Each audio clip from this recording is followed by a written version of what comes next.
Mariana Pallasco, presidenta de la Unión Nacional de Educadores, gracias por acompañarnos, muy buenos días. Buenos días. Vamos a explicar este tema, le hemos invitado para analizar justamente el tema de las horas laborables. ¿Están de acuerdo, no están de acuerdo?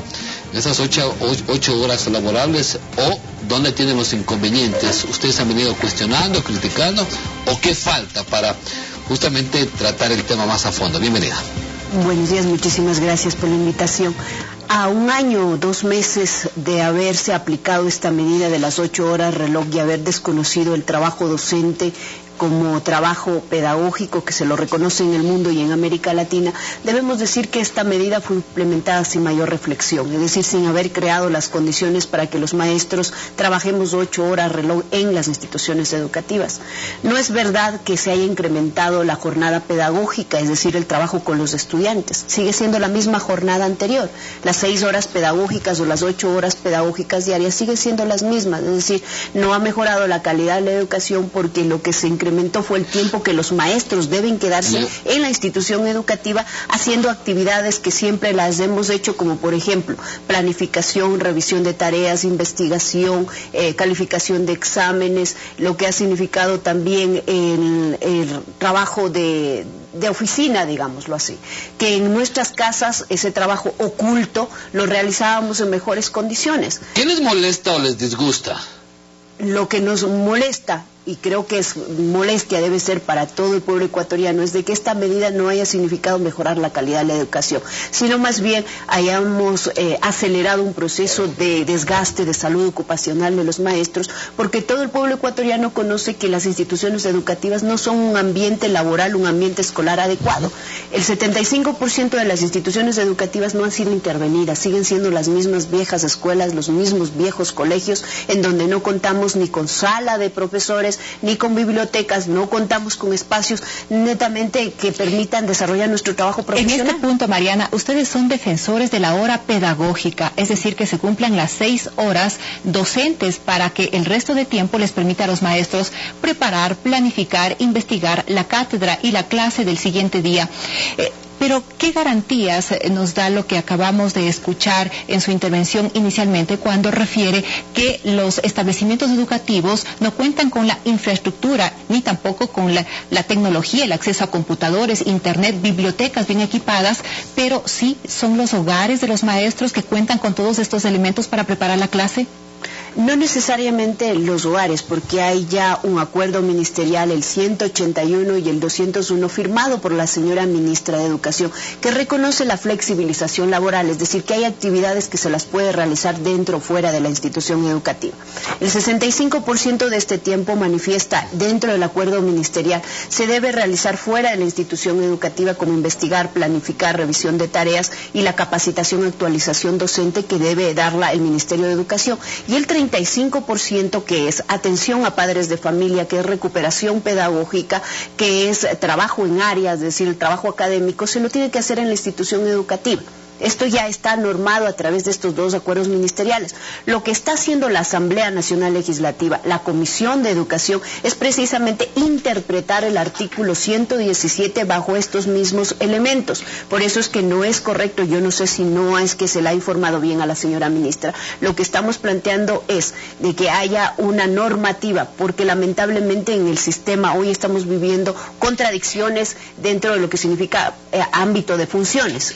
Por ejemplo, la ministra regula a través de acuerdos ministeriales la jornada laboral y ha establecido la flexibilización laboral para los maestros en las instituciones educativas de doble y triple jornada y aquellas instituciones que no cuentan con la infraestructura para hacerlo. Igualmente, Mariana, usted en este punto refiere que existe una poca coincidencia entre la aplicación de las tareas y funciones del Ministerio de Educación con el Ministerio de Relaciones Laborables, es decir, que no estarían entrando en el ámbito de sus competencias y jurisdicciones. Pero ¿cómo decir aquello si tenemos una ley del sistema educativo que está regulando y normando todos estos aspectos? Es decir, que nos estamos yendo contra esta ley, nos estamos yendo contra la Constitución incluso.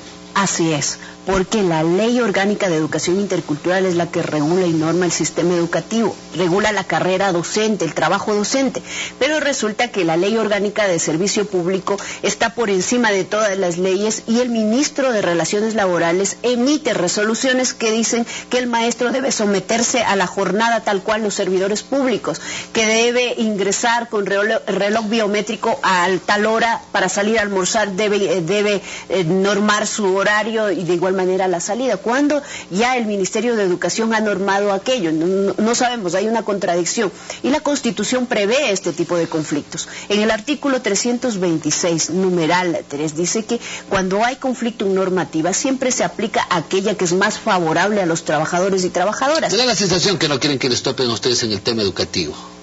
Hay una ley. Lamentablemente la ley no tiene reglamento y eso es responsabilidad del Ejecutivo y responsabilidad del Presidente de la República el no haber emitido hasta ahora el reglamento. Pero esto no significa de que no habiendo reglamento, hay un artículo, el 117, que es muy claro, que norma la jornada laboral de los maestros. Ahora, viene el tema de la evaluación a los establecimientos educativos. ¿Cómo están tomando ustedes también este sistema que viene por parte del Ministerio de Educación? Bueno, nosotros hemos tenido una posición muy clara frente a la evaluación.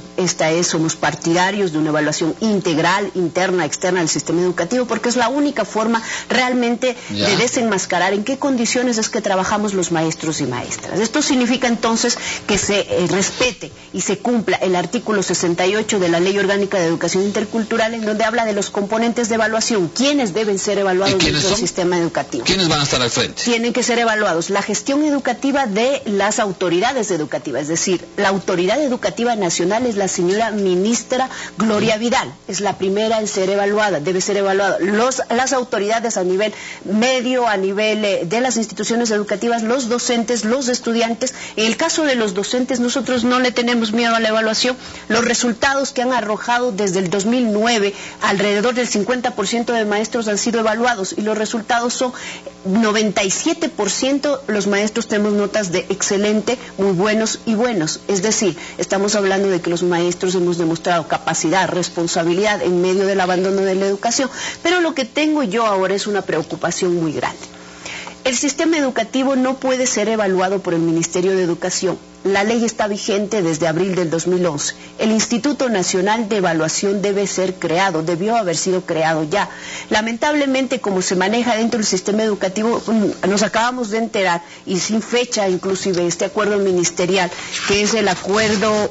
Mariana, independientemente de todos estos puntos del sistema de evaluación y también de la jornada laboral docente, ¿será que el problema, en lugar de ser educativo, es económico, en virtud de que el 80% de los maestros no han sido revisados en sus sueldos y la recategorización de sueldos para los maestros no se ha cumplido desde el 2011? ¿Será más bien este el problema?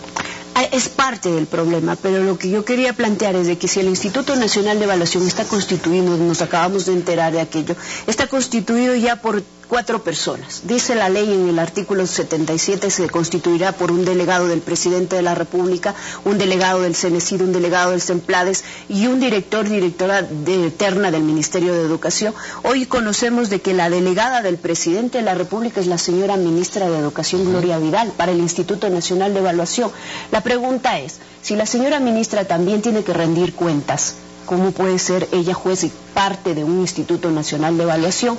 Y el problema fundamental es que los maestros y maestras venimos desde hace un año, 2 meses, trabajando en condiciones precarias, en condiciones de explotación laboral. Se incrementó el tiempo de trabajo, pero el 80% de los maestros no se incrementó los sueldos y salarios. Se ofreció la recategorización en función de los títulos, de los años de servicio, de la evaluación, de la capacitación, y hasta ahora, es decir, 6 meses de la oferta del gobierno, lamentablemente nada de aquello que ofrecieron en la recategorización, que es el cumplimiento de la transitoria 33ª de la ley, se ha llevado a cabo. Usted denuncia varias inconstitucionalidades con el derecho a la autonomía en materia de evaluación educativa, también una violación al artículo 33 de la Constitución Política de la República cuando refiere al derecho al trabajo y las garantías vinculadas con el derecho al trabajo, pero sin embargo será una oportunidad para la UNE, para los docentes del Ecuador, el análisis del proyecto de ley interpretativa al artículo 117 de la jornada laboral docente, que se debate en la Asamblea Nacional con el propósito tal vez de tener allí las esperanzas de que toda esta situación se revea.